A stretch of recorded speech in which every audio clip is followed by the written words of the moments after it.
establishment, as it were, hence earning yourself the kind of beating that you received, not meaning you personally, but some of your supporters? Well, Simon, first of all, I want to take this opportunity to thank you for bringing me back to Capital Gang after about 6-7 years, and to greet my colleagues in the studio and the public. I first want to begin from the discussion that I found on the floor. And for me, I think as a country, we should really aspire to be peaceful. And I don't think anybody should be condoning violence. We really love this country. And all of us, especially in the opposition, aspire to have a peaceful country. In most of the cases, we are victims of the violence. We are victims of brutality. So if the country is peaceful, we are the greatest beneficiaries. I want to emphasize that. No, your colleagues in parliament didn't demonstrate so. Yes, so I want to begin from that premise. Number two, the role of the police and the army. Brigadier General Masiko, I think there are two things we need to clarify. Number one, when does the army intervene in maintaining law and order? The Constitution is really very clear. The intervention of the army should be at the invitation of the police. That's one. Number two, the police can only invite the army if they are overwhelmed. But in most cases, the army invites itself. And two, it happens when they have not been called. Now, the danger it creates is that the police will be emasculated. The army will begin invading the constitutional space of the police. And that is going to create a paralysis. You talk about analyzing situations. This situation analysis where the army thinks it should intervene, I think needs to be explained to the public. Because in most cases, a slight trigger of a situation in Kampala, you'll see the army outnumbering police. And I think that has become a very, very big problem. Now, the aspect of crowd control in this country has not been explored. Modern crowd control is devoid of using live bullets. In this country, we still use live bullets to control crowds. It doesn't happen anywhere.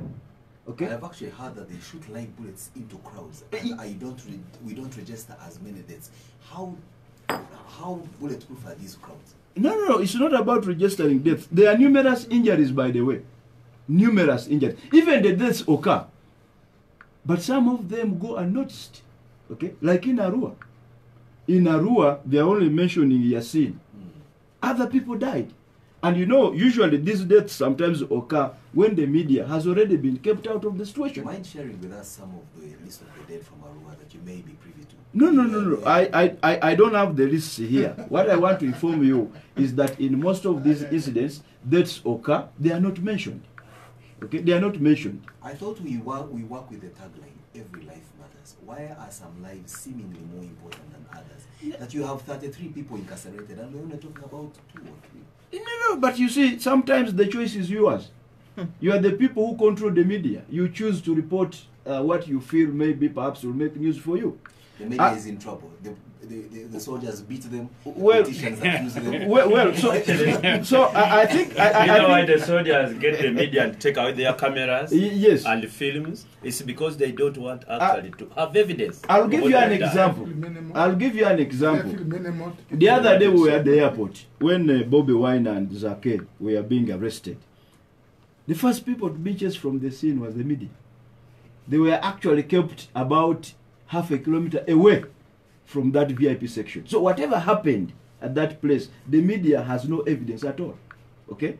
The few people who had phones there captured a few incidents. You know, that's not a first thing. In 2001, as a young budding reporter, I was somewhere lurking at the airport at the time of Kirwa when he was being arrested. Yes. You have no idea how far we kept away from that. Well, so the point I'm making is that guys in Guantanamo are never arrested in full play of exactly. Actually, you are answering your own scenario because these incidents happen. There is nobody to capture them, and they go unnoticed. Now, just as you conclude here, just to Mm. direct our conversation, Mm. what you're doing is describing a situation that we have all witnessed and we see every day. Where do we get redress? You now are a legislator, you are a lawyer, you have Brigadier Masquerade next to you, you're having this conversation. Where would you want us realistically to find recourse? For me, I think recourse lies in dialogue. Because some people are talking about the law, or Brigadier Masiko talks about internal disciplinary mechanisms. By the way, even the internal disciplinary mechanisms you are talking about have so many weaknesses. Dialogue between who and who? As a nation, we need to dialogue. Because you see, If for you example, as Man Basariro were invited as a honorable member of parliament in this group that now wears red, and you were invited to have a dialogue with the NRM, for example, would you consider that something feasible? Would you actually? no, this is not about NRM and the opposition. It's about the country. And the point I'm making is that we make a mistake. What is happening in Uganda, the biggest challenge we have as a country is impunity. Okay? Institutions exist, laws exist, the players exist, but we disrespect our institutions, we disrespect our laws. Now, no amount of existence of these laws, if there is impunity, the problem will exacerbate. I'll give you an example. Uganda has some of the best anti-corruption laws in the world. How come corruption is still on the increase?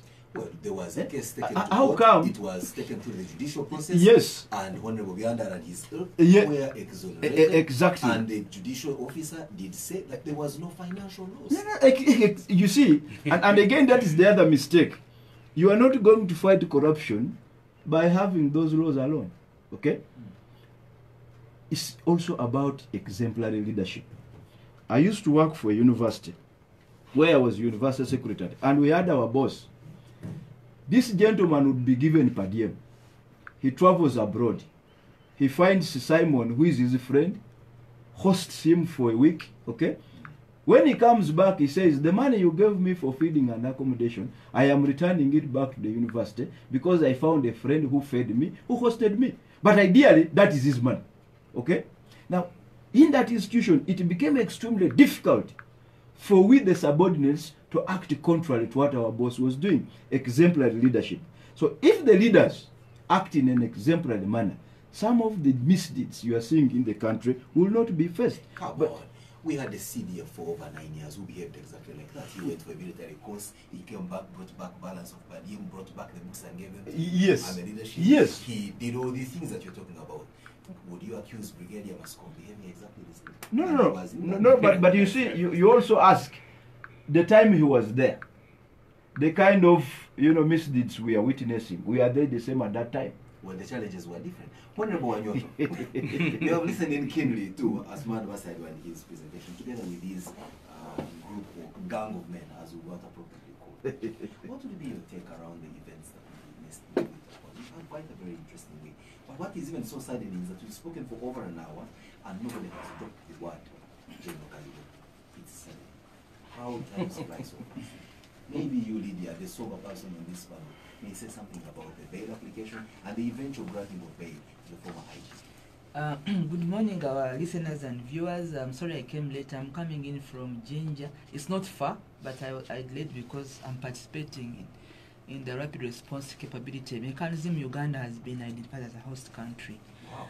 That's the UN something? No, it's African Union. It's African Union, and we are trying to see how we can be able to solve our problems using the African solutions.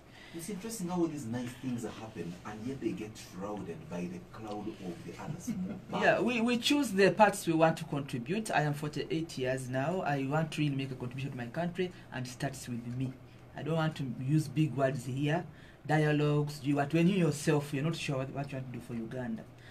I want to make a contribution about I want to make a contribution about the big English words, and I listen to everybody. I hope they can listen to me. I want to begin.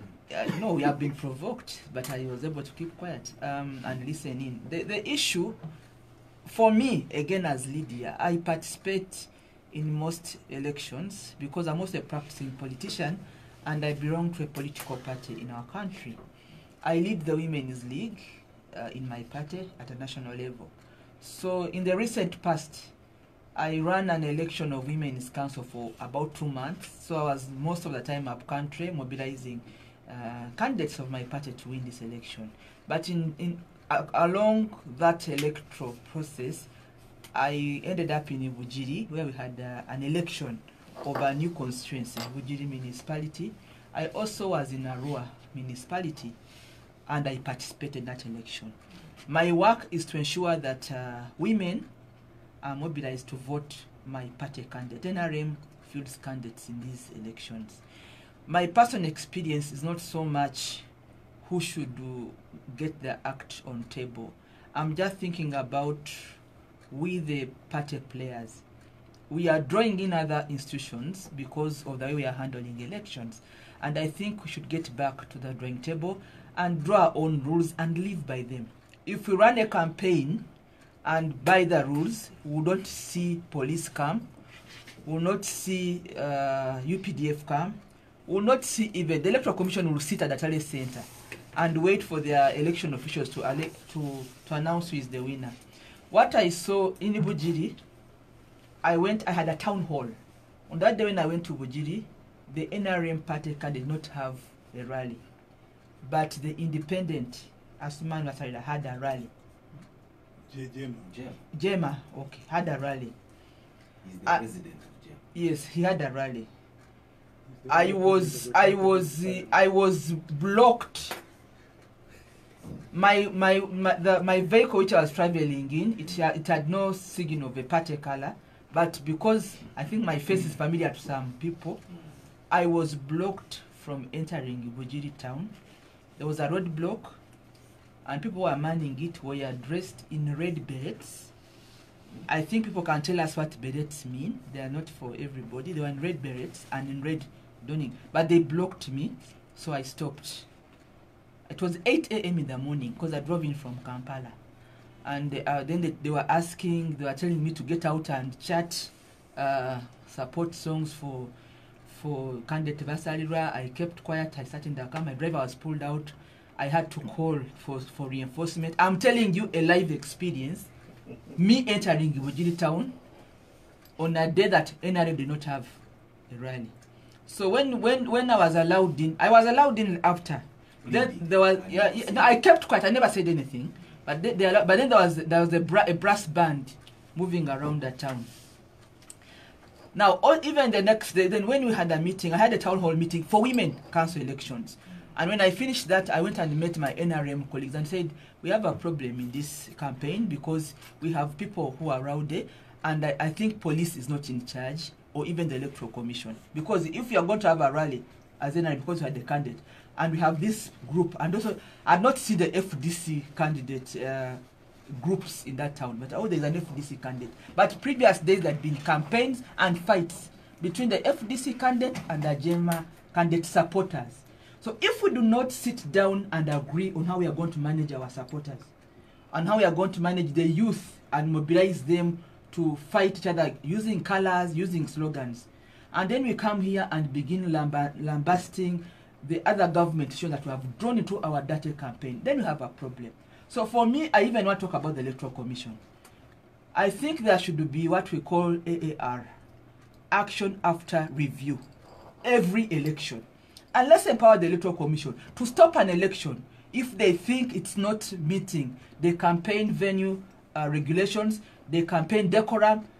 It does not matter whether it's me leading the campaign, I'm a member of parliament, I am a leader of a party, we should be stopped. So that we give chance to the citizens of these communities to vote the leaders of their choice.